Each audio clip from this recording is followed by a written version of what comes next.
Salut à tous, bienvenue pour ceux qui nous rejoignent sur Football Débrief pour cette deuxième émission de la saison 2. J'espère que vous allez bien toujours. On est là pour le débrief entre Manchester City et Manchester United. Salut Hugo. Salut. Ça va? Premier débrief anglais. Exactement, premier débrief anglais. C'est le premier match de BPL sur notre chaîne. On vous avait promis la Ligue 1, on vous avait promis la Coupe de la Ligue, la Coupe de France, ainsi que la BPL. Pour la BBVA, comme vous l'avez vu dans la précédente vidéo, ça allait être un peu compliqué. Ouais. Donc du coup, aujourd'hui, on se retrouve pour le derby de Manchester que nous venons de regarder et qui est assez ouf quand même, on va pas se mentir. Il était pas mal. Ça va. Entre Donc Pogba, De Bruyne. Voilà, exactement. Alors ce qu'on va faire, c'est que contrairement à hier où on vous a montré les images par la Qui télé, n'était pas très top. maintenant, le nouveau concept encore qui change, on va les montrer par le montage. Donc normalement, on va mettre une petite image ici. Hugo, si tu pourras mettre une petite image. Ça dépend, soit l'image elle va apparaître pendant 5 secondes en plein milieu de l'écran, Voilà. soit je vais essayer de la caler dans un coin, peut-être ici, peut-être là.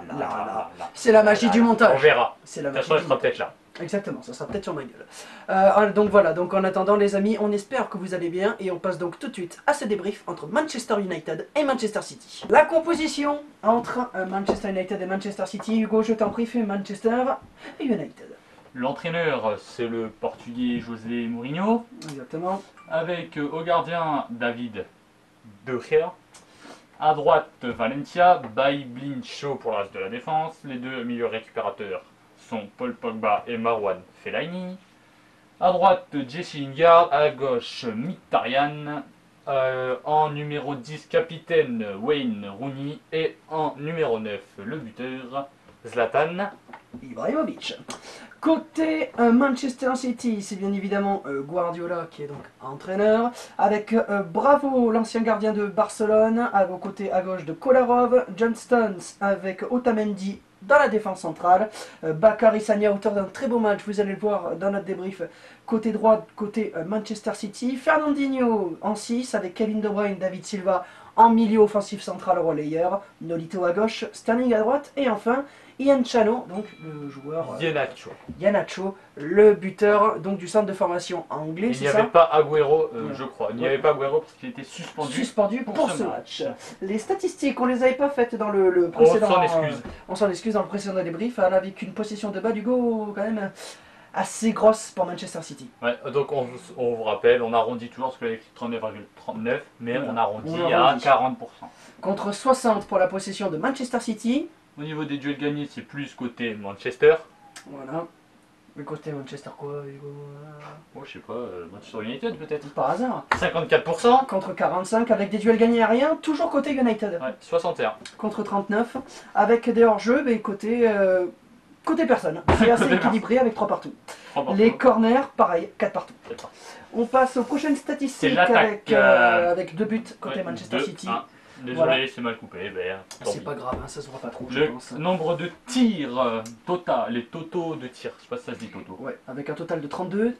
Donc 18 côté City, 14 côté United. Avec 3 tirs cadrés côté United, 6 côté City, une précision de tir assez élevée quand même pour celle de Manchester City comparée à celle de United. Parce que celle de City est à 33,3, donc 33, et de l'autre côté 21,4, pardon. Voilà. Donc avec des tirs bloqués de 5 côté United contre 4 5 côté arrêts de City. DRA du coup, donc contre 4. Voilà. 2 tirs sur la transversale côté City contre 0. Ouais. Avec des tirs dans la surface de réparation, 11 côté City, 5 côté United. Et des tirs hors de la surface, il y en a eu 9 pour United et 7 pour City. On passe aux fautes concédées qui sont de 15 pour United. 10 pour City. Avec 4 cartons jaunes côté United. 2 côté City et aucun carton rouge dans le match. Donc assez sur 25 fautes, il y a 6 cartons distribués. C'est pas mal. On va donc laisser l'image du début donc, pour illustrer donc, les petites images donc, qu'on va vous mettre au montage. On va donc commencer par De Gea. Donc voilà, donc De Gea. Écoute, on va le mettre en top. Hein. On va le mettre en top, c'est clair. S'il a fait un très bon match, on va pas se mentir. Il a quand même su donner de bons ballons. Malgré la défaite. Voilà. Oui, voilà, malgré la défaite. Il a su sauver quelques actions dangereuses, même si il aurait pu faire mieux à quelques moments. Donc bon, top on va dire. On va dire ça. Valencia, à droite, top. Valencia, top. Hein. Moi, je le mets top. C'est vrai, mais j'avais pas forcément d'avis au début sur le début du match sur lui. Mais finalement, petit à petit, ça s'est fait. Et finalement, Valencia, on peut le mettre dans les tops parce que franchement, il a été. Je le mets top, mais genre top moins. C'est compliqué à comprendre. Sans devenir fou, c'est pas compliqué. Voilà, il est top. Hein, on va pas se casser les couilles. Ensuite, Bailly. Bailly, flop. Ah oui, clairement. Clairement flop. Depuis le début de la saison, je dis que c'est un tard. Bah, il a fait un bon match face à Hull City. Ensuite, il s'est un petit peu assombri. Mais aujourd'hui, face à Manchester City, c'est pour moi le plus gros flop du match. C'est Bailly aux côtés de Blind. Moi, le plus gros flop, c'est Blind. Voilà, justement. La défense centrale, Bailly, Sur le Blind. premier but, les deux sont fautifs comme pas possible. Parce que le premier, c'est Iheanacho qui fait une déviation de balle, un long ballon devant de je sais plus qui, Kolarov, je crois. Déviation de balle de Iheanacho, Bailly, il regarde sauter, mais il va pas au duel. Et derrière, Blind qui attend la balle, on ne sait pas comment il attend, mais bon, il attaque pas la balle, du coup je crois que c'est De Bruyne qui met son bout du pied pour aller la chercher et aller finir devant le but. Donc... Ouais, c'est dommage, parce que franchement, Blind, ça peut être un bon joueur, mais malheureusement il n'est pas défenseur central. C'est un milieu récupérateur en 6, donc voilà, pour moi Blind et Bailly sont les flops. Côté gauche, c'était chaud, c'était un top. Top, pardon, je me suis enflammé. C'est un top, il a été bon. Il a su sauver le navire, on va dire, pour côté United. Enfin, en fait, les latéraux. Le défenseur qui les latéraux, depuis le début de la... non, les latéraux, c'est les meilleurs défenseurs de City sur United. Pardon, sur ce match. Ouais, c'est clair. De dire, Luke Shaw, on pourrait se dire qu'il pourrait pas être bon parce qu'il revient de ses ligaments, c'est ça? C'était pas non, les ligaments? je crois que c'est la cheville. La cheville, ouais, bon, en tout cas, une image horrible hein, qu'on vous conseille pas d'aller voir si vous la cherchez sur Google. Blessure Luke Shaw. Ouais. Mais en tout cas, on pourrait se dire qu'avec sa blessure, il pourrait très mal revenir, mais finalement, il sauve United à de multiples reprises dans le match malgré la défaite. Ouais. Fellaini top. Non, moi je l'ai mis en top parce que c'est le milieu qui m'a le plus intéressé parce que justement on va en parler maintenant. Paul Pogba est un flop. Non, pour moi c'est un moyen aussi. Les deux sont moyens. Ouais. Parce que malgré Pogba, il n'a rien fait de très exceptionnel.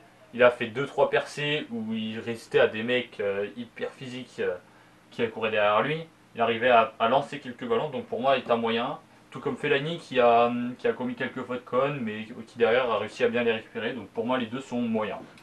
On passe au prochain milieu qui était... à droite, c'était Jesse Lingard. Voilà, c'est ça. Lingard, je vais dire, c'était Paul Pogba, Fellaini avec Lingard à droite. Oui. Sans avis. Sans avis particulier. On l'a pas tellement vu, il a joué qu'une mi-temps, je crois, avant d'être remplacé par Rashford qui lui a été bien meilleur. Oui, Rashford, oui, c'est clair. Mais Rashford triplé en U21 cette semaine. Ouais.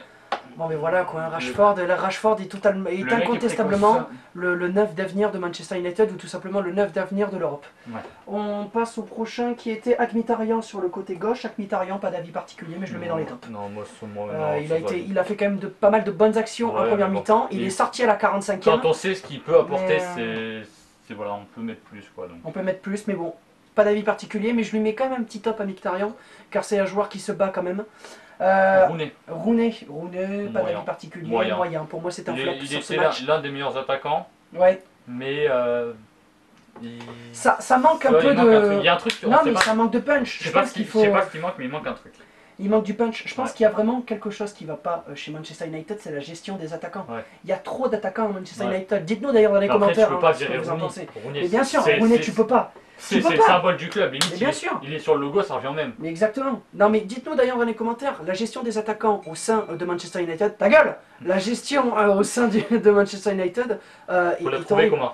Voilà, pour nous c'est pas possible. Ouais. Donc du coup, il faut essayer de trouver quelque chose qui va à Manchester United parce que c'est pas en gardant Martial, c'est pas en ayant Ibrahimovic, c'est pas en allant Mkhitaryan qui vont forcément aller loin. Voilà, exactement. Et va aller loin en Ligue Europa. C'est pas comme ça que ça va se passer et Mourinho va très souvent se casser la gueule là-dessus. Ouais. Dites-nous d'ailleurs dans les commentaires, mais je pense que vous allez être d'accord avec nous. Et c'était enfin le deuxième, et voilà, Zlatan Ibrahimovic, flop. Non, moyen. Non. Moyen. Il a mis un but, joli d'ailleurs, hein, comme vous conseille d'aller voir. C'est une connerie de Bravo, mais derrière il a toujours été, pour une fois je l'ai vu courir pour aller mettre la pression. Ce qu'il ne faisait jamais à Paris d'ailleurs. Mais c'est sceptique, je mets flop, mais c'est sceptique. Après, ce qui me fait, j'aurais mis top s'il n'avait pas raté son occasion à 45e dans le temps additionnel, quoi, où il y a plus de gardien et il s'est dégagé sur la ligne par Otamendi, je crois. Ouais, non, mais c'est... Ouais. Bon, bref, mais sinon, non, moyen, voilà, moyen. On va donc passer maintenant au top flop de l'équipe de Manchester City. City, donc pour ce top flop, on va commencer donc par Bravo. Je sais pas si on doit le mettre en sous-merde. Ou si on doit le mettre dans les sous-sous-merdes sur ce match, je pense que même Jérémy Bréchet, s'il était gardien au Gazélec Ajaccio, même Ali Amada aurait été meilleur que lui. Je vous propose d'aller voir sur YouTube, je pense qu'il y aura une belle compilation de lui sur ce match. Il y a moyen que sur ce derby de Manchester, il y ait de bonnes compilations sur lui. Je vous conseille d'aller les voir, ça a été une sous-merde sur ce match, flop total. Kolarov, sur le côté gauche, je te propose de donner ton premier avis. Sans avis. Sans avis particulier. Il était bon, mais il s'est fait tellement tellement de fois débordé et tout que non, en fait, sans avis. On passe à Bakary Et toi, Sagna. je sais pas Ah oui, comment- pardon, excuse-moi. Ouais. Kolarov, sans avis particulier aussi, même s'il a su quand même distribuer de bons ballons et être bon défensivement. Il a su quand même voilà, essayer de rassurer quelque part un petit peu Otamendi et John Stones, pardon. Mais ça, voilà, sans avis particulier. Bakary Sagna, top. Non, moi je mets top en première, flop en deuxième. Ouais, C'est c'est compliqué parce qu'en mitigé. C'est première, mitigé, ouais. en première face à Mkhitaryan et Lingard, il est tranquille. Et là, il y a Rashford qui rentre. Et Rashford, il le détruit en mille morceaux. Il le détruit en mille morceaux. Sagna, il était perdu sur cette deuxième période. Il savait pas comment défendre sur Rashford. Et voilà quoi. Donc c'est pour ça que je le mets en top en première, flop en deuxième. Donc au final, ça fait un moyen. On passe donc du coup, ben moi je redonne mon avis, c'était un top. Moi je l'ai trouvé bon sur ce match, sans avis de plus particulier, c'est un top. Johnsons, top. Ouais, moyen plus. Moyen plus, mais pour moi c'est un top. Il a su, voilà, Pense- il justifie de semaine en semaine son prix Ouais. cher, mais il faut que voilà, il se concentre un peu plus, je pense. Il a du mal à se parler encore avec le nouveau gardien, là, bravo, parce que sur le but Sur le but, c'est de assez, Zlatan, c'est deux qui font ouais. la faute entre Bravo et Stones. Ah, c'est clair. Mais sinon. Je suis désolé. Pour moi, John Stones essaye de faire du mieux qu'il peut, Ouais. mais je suis désolé, avec un gardien comme Bravo qui fait des erreurs comme ça, comme aujourd'hui, je ne sais pas si vous avez vu le match, dites-nous dans les commentaires, mais il faut stopper Bravo. Il faut stopper Bravo, je comprends pourquoi il jouait pas les matchs de Ligue des Champions. Je commence à mieux comprendre, je regarde pas la BBVA, mais je commence à comprendre. Il faut arrêter avec Bravo. Bravo, c'est plus possible. En fait, tout le monde l'a mis sur un piédestal dès qu'il a fait sa superbe Coupe du Monde en 2014. Exactement. Là, au Brésil. Mais putain, après, mais vous voyez son match qu'il fait aujourd'hui, je vous le dis, même Bréchet au Gazélec, il ferait mieux. c'est sûr Arrête. c'est sa soeur jumelle qui est dans les cages. Hein. C'est sûr que c'est son frère qui est dans les cages, c'est pas possible. C'est pas possible. Otamendi, Top. top. Ouais. C'est clair que Toi, avant, t'étais pas convaincu par lui avant le match. j'ai jamais. Non, mais quand il est arrivé, de toute façon, en City, j'étais pas convaincu. Hein, je vous le dis honnêtement, vous allez me traiter, vous allez m'incendier dans les commentaires peut-être, mais moi, j'étais pas du tout serein de Otamendi au début. Moi, je trouvais pas qu'il était vraiment serein. Moi, je regarde pas la BA, je regarde plus, je l'ai plus vu à Porto. Oui. Je regarde plus le match de Porto, pas en championnat, mais en Ligue des Champions. Après, Valence, ça m'intéresse pas du tout. Ni la BBVA, donc je le regardais pas. Donc, mais à Porto, je l'ai trouvé bon. Ensuite, à Valence, je sais pas ce qu'il a fait, donc je peux pas vous donner d'avis. Donc, dès qu'il arrive à City, je me suis dit ça peut être une bonne recrue si on l'associe à Compagnie. Malheureusement, Compagnie, les blessures font que voilà. Ouais.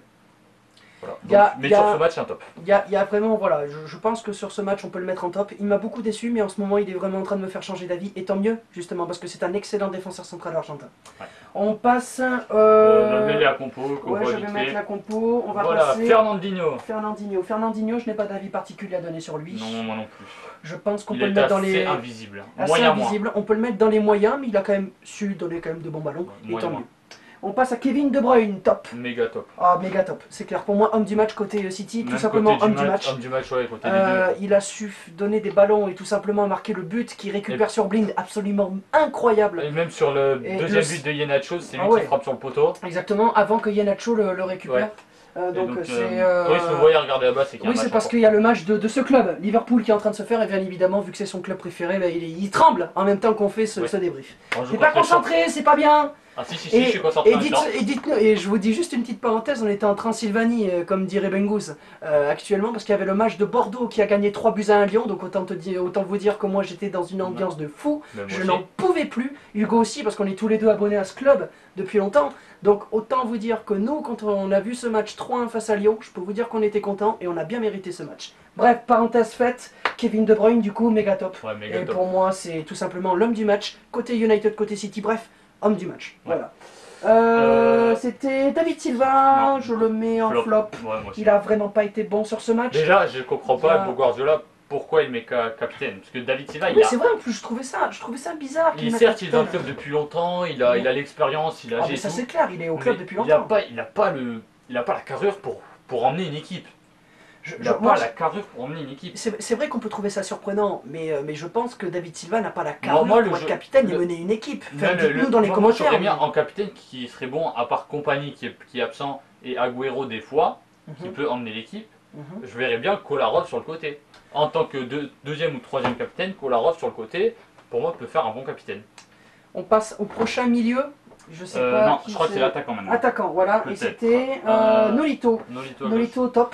Moi je lui ai mis un top sans parce avis. que Ouais, franchement il a bien fait chier que Valencia, Ouais, voilà, mais bon, justement. après, C'est justement ça que je voulais dire. après, au fur et à mesure que le match s'est emballé, parce que ce match est emballé assez vite, et on l'a vu disparaître au fur et à mesure, donc non, sans avis. Moyen plus, on va dire. Avec maintenant Sterling, Hugo. Bon, Ouais, il a été bon aussi Ouais. quand même. C'est un top, il a non, été non, bon. peut-être pas top, mais genre Mais au-dessus de bah oui, mais moyen on est plus. obligé de dire soit top ou flop, donc Ouais, c'est c'est un ça, top. mais c'est C'est dans un top, les, c'est mais- dans les moins bons des tops, on va dire. Oui, voilà, dans les mois. Oui, oui, si on devait faire un classement des tops, on le mettrait en dernier, mais pour moi c'est un top. Il a fait une technique de fou aujourd'hui. Ouais. Et voilà, il a su courir, donner de bons ballons, distribuer, pas beaucoup de Mais il les déchets garde techniques. trop souvent, il les garde trop souvent. Il a du Ouais, mal c'est à. clair. Il est un peu comme le Roi Sané d'ailleurs, Ouais. qui est rentré vers le dernier quart d'heure de jeu, lui, qui je a l'ai pas été. aimé. Mais, Mais en fait, c'est trop, ça, trop personnel. comme Trop j'ai personnel. dit sur Emery, c'est le nouvel entraîneur, ils n'ont pas l'habitude. Mm. Parce que Guardiola, c'est joué en une touche, Barthez, tu vas te calmer, une touche, et Sterling, il ralentit le jeu. Ouais, non, mais je suis d'accord, mais voilà. Si vous voulez savoir, il y a but de Liverpool. But de L'ananas. L'ananas, bien sûr, qui marque. Voilà. Donc du coup, bah, écoutez, oui, Voilà. monsieur Hugo, hein, Bah oui. voilà. Et en buteur, Iheanacho. Iheanacho. Toi, tu n'étais pas. Je n'étais pas du tout convaincu et je l'ai mis en top. Moi, je l'avais dit avant le match. Ah, C'est un super joueur. Il m'avait dit avant le match que c'était un super joueur, j'étais pas du tout convaincu, il m'a mis sur le cul, Iheanacho, et pour moi, c'est le meilleur top C'est-à-dire côté qu'il s'est mis City. sur le cul d'un côté aussi. Exactement. Voilà. Donc De Bruyne et Iheanacho sont pour moi les deux meilleurs tops et c'est le second homme du match, Iheanacho. Donc bon, mais pour moi Peut-être pas c'était un homme du super match, non, Ah peut-être pas homme du match quand Mais même. si on devait faire un top 3 côté City, Hugo. Premier De Bruyne, deuxième Bruyne, Iheanacho, Iheanacho. troisième Kolarov. Non, C'est- troisième Bon. Otamendi. Ah ouais. Otamendi. Côté City, premier Blind. Non, United plutôt. Pardon, côté United, Tu vas te premier... faire fracasser. Je vais me faire fracasser. Premier Blind, je pense que... Chez les flops, tu parles là. Ouais. Ah, ouais, d'accord, ouais. oui. Premier Blind. Blind et Bailly sur la première marche. Et ensuite, en troisième, Mkhitaryan. Hein. Toi, ce serait peut-être Pogba, toi, non? Ouais, Pogba ne justifie absolument pas ses 105, il mérite même pas 30 millions. Donc, Non, moi, Jesse Lingard, je mettrais. Lingard. Ouais. Ok. Et côté top. Top côté United. Les deux latéraux, Valencia et Shaw et De Gea. Et De Gea. Ouais, pour moi, c'est Mais assez les deux réaliste. latéraux devant De Gea quand même. Et le flop de côté City, ça va être Le flop, compliqué. Hein. le flop côté City, Silva, non. Ouais, Silva. David Silva. Pour moi, ça serait David Silva, Kolarov. Ouais, ouais. Et, non, bravo d'abord. Bravo. Oui, bravo en premier. Bravo, Silva. et Kolarov. Voilà. Les amis, on se retrouve dans un court instant pour terminer Ouais. cette vidéo. Voilà, c'est. Ah oui, ça vous a surpris, hein. Vous y attendez pas. Hein. Vous attendez pas. Moi, j'étais surpris qu'il fasse l'intro. Donc, Voilà, donc ouais, donc c'est fini pour ce débrief entre écarte-toi pour qu'ils voient le truc. Entre United et City. Voilà. Alors les amis, on espère que bien évidemment ce débrief vous a plu. Bien évidemment, on reste connecté sur les réseaux sociaux, le Twitter est dans la description. Le débrief de PSG Saint-Etienne, notre première vidéo de Et la puis saison même 2, des est fois, disponible. Parce que c'est moi qui gère le Twitter. Voilà. Des fois, dès que je regarderai un match, je lâcherai quelques commentaires en direct du match. Ça pourrait être sympa. Pour pour dire ce que je pense. Et même des fois, on regarde les matchs ensemble, donc on lâchera les commentaires en même temps. Exactement, puis là on vient de regarder comme on vous a dit Bordeaux-Lyon sur cette victoire 3-1, on ne sait pas encore si on va faire le débrief, On mais verra. on verra, là on va discuter un peu avec Hugo, mais en attendant, on espère en tout cas que cette seconde vidéo de cette saison 2 vous a plu. C'était un derby qui nous tenait à cœur à débriefer, et on l'attendait depuis longtemps, depuis cette rentrée le 1er septembre où on en discutait de cette chaîne YouTube. Donc voilà, on espère que ça vous a plu, on y a mis de notre cœur. Ouais. Soutenez-nous dans les commentaires, likez, commentez, partagez, faites-vous plaisir les amis. Bienvenue sur Football Débrief pour les nouveaux. On se retrouve la semaine prochaine les amis pour les pronostics Ligue 1. Peace tout le monde, ciao. Ciao.